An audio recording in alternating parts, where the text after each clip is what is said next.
There's a special event coming up in October designed for families with children who have special needs. Each year, the Dartmouth Special Education Parent Advisory Council stages a community resource and craft fair, and this year's event is October 28th, 10 to 3 at Dartmouth High School.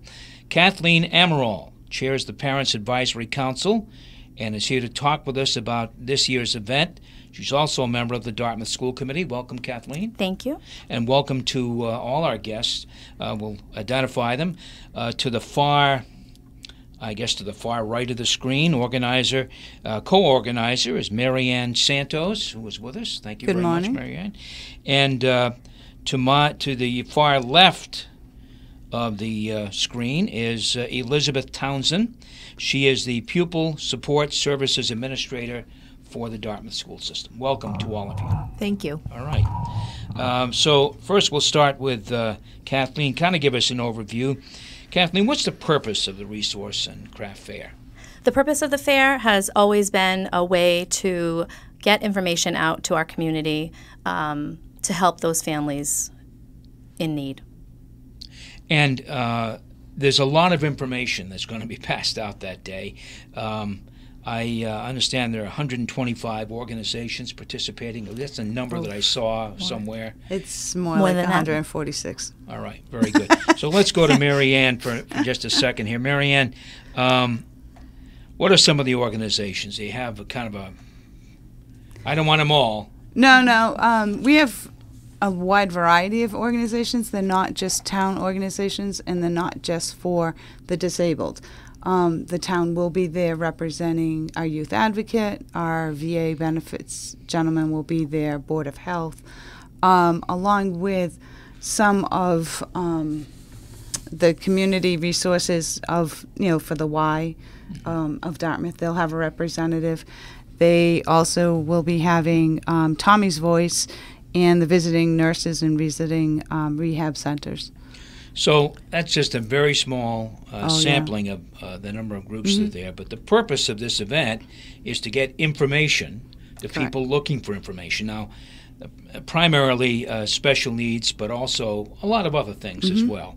The fact is parents with special needs children do need a lot of information. And I can speak from experience, and I know, Kathleen, you can too.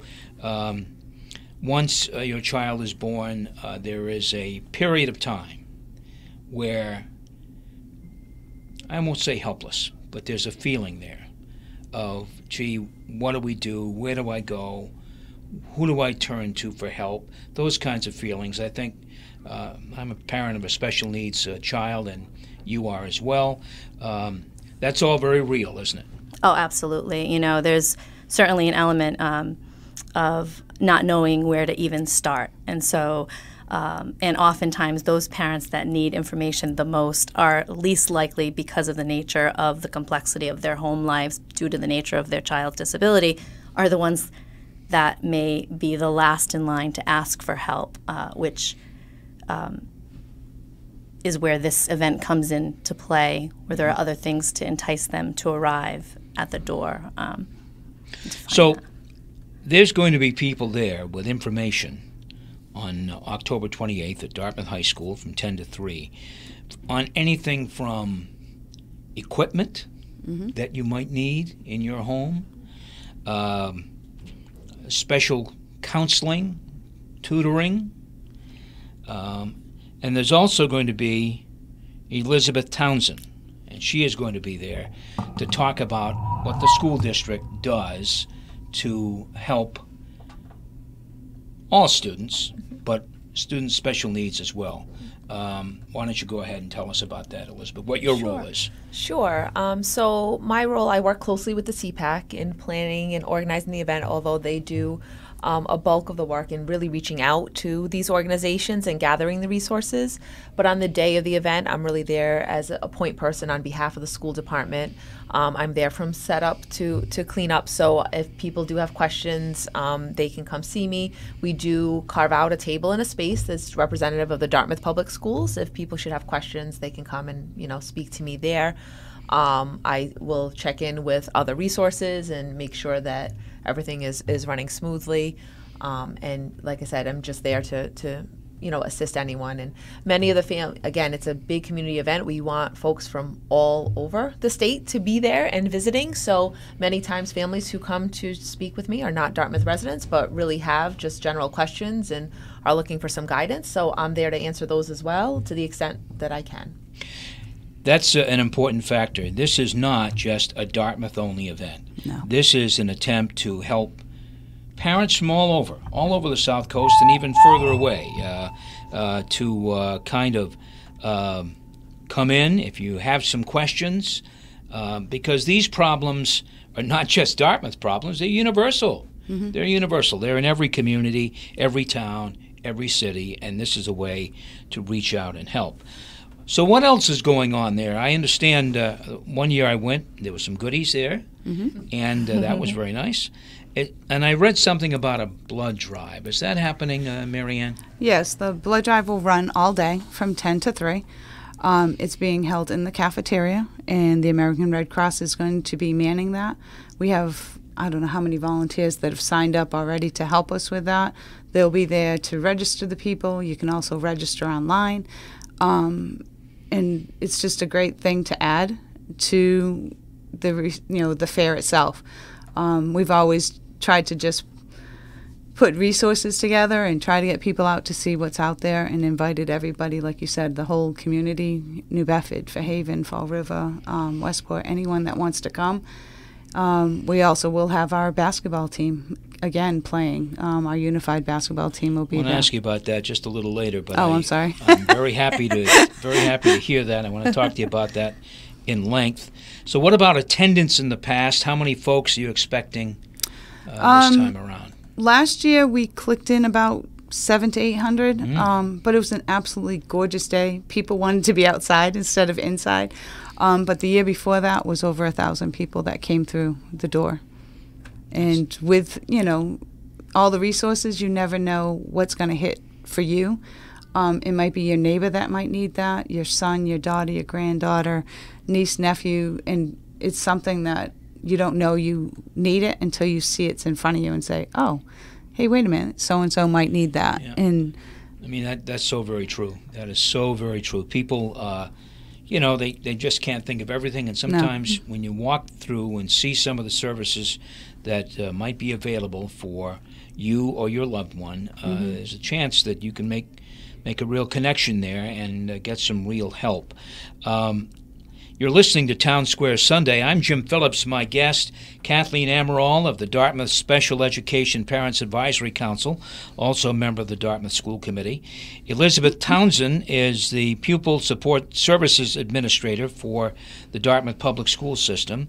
And co-organizer in this event is Mary Ann Santos, who has worked hard to kind of get all this in line every year. And even though you've done this in the past, this is the 6th or 7th, Kathleen? This is our 6th year. Okay. Even though it's been done before, it doesn't necessarily all fall into place, does it? I mean, you have to keep a hard rein on it, don't you? Yes, yeah. We are excited every year to organize this. We're passionate about the reasons and how it can help the community, especially adding the blood drive. I'm extremely excited to sort of help in that way. And, but yeah, every year you don't know. So we start organizing, before July. I try to get them around that fiscal year to see when people's calendars aren't necessarily full, the agencies in our community. And we really start then. So, and we're currently full. However, there are occasions where some folks might have to drop out due to an extenuating circumstance, but right till the last moment. Your poster says any proceeds during this event will be donated to Dartmouth's Unified Sports and Enrichment Program. Yes. Mary Ann, tell us what that's all about. Well, we have a unified basketball team, a unified track team, and also a bowling team. A couple years back, the bowling team didn't have transportation to and from the bowling alley, from the high school to the bowling alley, and we had enough money in our funds to donate that to them, and they were able to get to and from for 10 weeks. And halfway through that, they actually picked up some of the middle school students so they could participate too. We also have purchased, I believe, their T-shirts for the bowling team. So now that they're in full swing in the track team and the basketball team, whatever they ask, we kind of, that's where the money goes. Mm-hmm. One year we actually donated buddy benches to all the elementary schools, and that's where we started giving back, because this fair is a free event. All our nonprofits, none of them paid to be there. We only ask for a small fee from our crafters and our other vendors that are there that are making money. So we ask them to, just a little small fee. It's not even very much. And then we have our raffles. Mm-hmm. So it is something that we try to get as much as we can out of our raffles and donations at that point. For those who don't know, Unified Sports mm-hmm. pairs a folk who are physically challenged in some mm-hmm. way with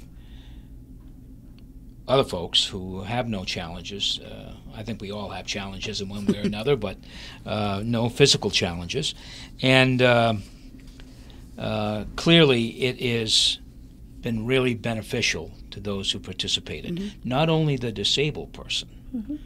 but the non-disabled person. Kathleen, you've seen that. Yeah, oh, absolutely. It's exciting to see the leadership at the school level, those folks who volunteer as or as coaches.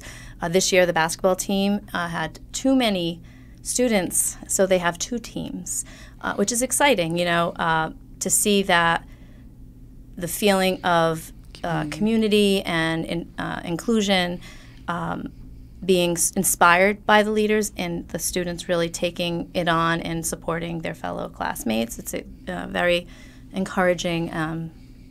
As a parent, it's heartwarming as well. It's nice. Absolutely, to see. Elizabeth, I'd like to ask you a question. Is the school department involved some way in this program? The Unified Sports? Yes.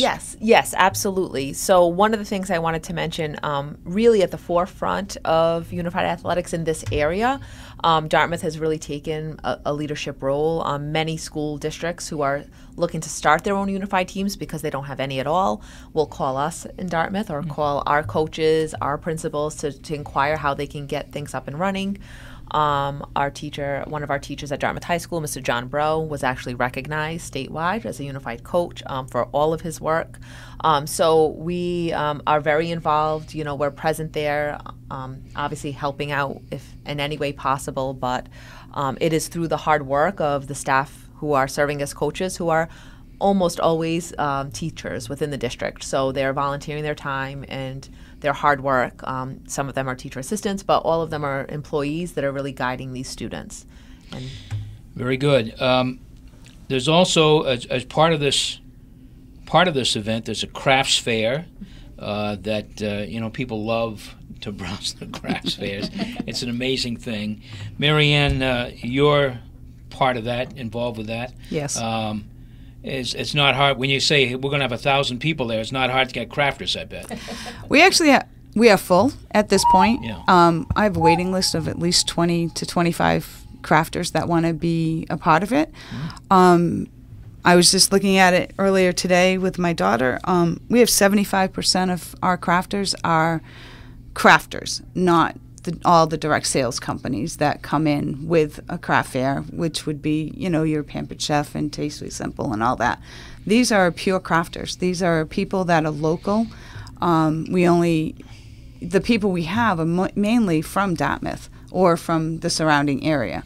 And they come seeking us out in July. And I have to tell them, please give me my summer.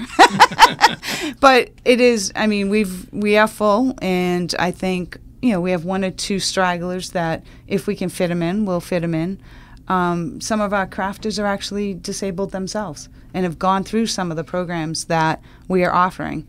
And I say it every year. Jonathan is one of our photographers that comes out. He's in a wheelchair, and he went through one of these programs, and he's been a crafter or, a participant since day one. And my daughter herself is also a crafter, and she'll be there. It's a lot of fun, and there's a lot of, well, you know, it's hard to explain, but the people that work at the Schwartz Center that our kids have worked with are crafters, and they're participating. But they've been there since day one. I mean, we've been doing this for 6 years, and it seems to get easier, but it gets tougher because there's people out there you have to say no to, and you don't want to say no. And it's like, well, can we move this to the hallway now? Add another 20 spots? But it is a great day. Kathleen, how can people learn more about the Resource and Craft Fair? Is there a website or a Facebook page? Well, there are a couple ways. You can go to the Dartmouth Public School and find our event listed under the special education page on the Dartmouth website, public school website. You can also find us on Facebook. You can type in Dartmouth Special Education Parent Advisory Council or at Dartmouth CPAC, SEPAC. And it will link you to our page, and on that page you'll see the event listed. All right. Very good. The Dartmouth Special Education Parents Advisory Council sponsoring a community resource and craft fair. It is Sunday, October 28th from 10 to 3. If you have a special needs youngster in your family, or even in your extended family, or you know someone, a neighbor, or someone in another community, and they would all like information about issues like, for instance, transportation, special education, laws, special equipment, much more there.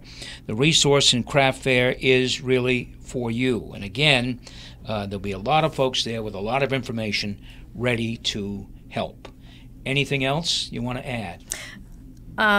Marianne's pointing over here. Just, bring the family. We have a kid craft area. We've got some face painting. Every single penny goes to support the unified programs. We don't keep any money, that's for sure. We spend a little, but of our own money. But it's fun. We have a food truck that'll be there, so if you want to purchase anything for lunch, that's there. The wellness van from SouthCoast Health will also be there, along with, obviously, the blood drive that has been added this year. All right, ladies. Thank you. Kathleen Amaral, co-chair of the chairman of the Dartmouth Special Education Parents Advisory Council and a member of the Dartmouth School Committee. Marianne Santos, who is a co-organizer of this event, and Elizabeth Townsend, the Pupil Support Services Administrator for Dartmouth Public Schools. All of you, thank you for coming in. We really appreciate it. Thank you. Thank you for having us. All right. Stay tuned. Town Square Sunday continues in just one moment.